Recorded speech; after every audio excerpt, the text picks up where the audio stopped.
जय श्री राम दोस्तों। आखिर क्यों खाया था पांडवों ने अपने मृत पिता के शरीर का मांस? आज हम आपको महाभारत से जुड़ी एक घटना बताते हैं जिसमें 5 पांडवों ने अपने मृत पांडु का मांस खाया था। उन्होंने ऐसा क्यों किया, यह जानने के लिए हमें पहले पांडवों के जन्म के बारे में जानना पड़ेगा। पांडु के 5 पुत्र युधिष्ठिर, भीम, अर्जुन, नकुल और सहदेव थे। इनमें से युधिष्ठिर, भीम और अर्जुन की माता कुंती थी तथा नकुल और सहदेव की माता माद्री थी।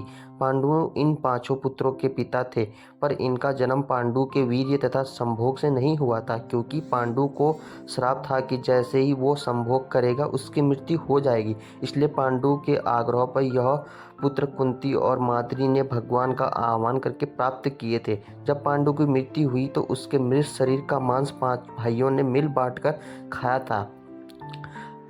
उन्होंने ऐसा इसलिए किया क्योंकि स्वयं पांडु की ऐसी इच्छा थी। चूंकि उसके पुत्र उसके वीर्य से पैदा नहीं हुए थे, इसलिए पांडु को ज्ञान, कौशल और उसके बच्चों में नहीं आ पाया था। इसलिए उसने अपनी मृत्यु पूर्व ऐसा वरदान मांगा था कि उसके बच्चे उसकी मृत्यु के पश्चात उसके शरीर का मांस मिल बांट कर खा लें, ताकि उसका ज्ञान बच्चों में स्थानांतरित हो जाए।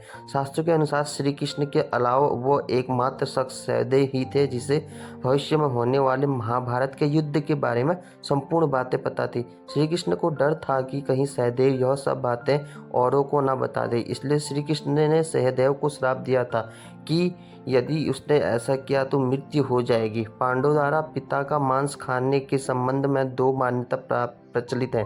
प्रथम मान्यता के अनुसार मांस तो 5 भाइयों ने खाया था, पर सबसे अधिक ज़्यादा हिस्सा सहदेव ने खाया था, जबकि एक अन्य मान्यता के अनुसार सिर्फ सहदेव ने पिता की इच्छा का पालन करते हुए उनके मस्तिष्क के 3 हिस्से खाए थे। पहले टुकड़े को खाते ही सहदेव को इतिहास का ज्ञान हुआ, दूसरे टुकड़े को खाने पर वर्तमान और तीसरे टुकड़े को खाते ही भविष्य का। यही कारण था कि सहदेव 5 भाइयों में सबसे अधिक ज्ञानी थे और इससे भविष्य में होने वाली घटनाओं की देखने की शक्ति मिल गई थी। जय श्री राम दोस्तों। कहानी को देखने के लिए धन्यवाद। आप सभी का धन्यवाद करता हूँ। जय श्री राम।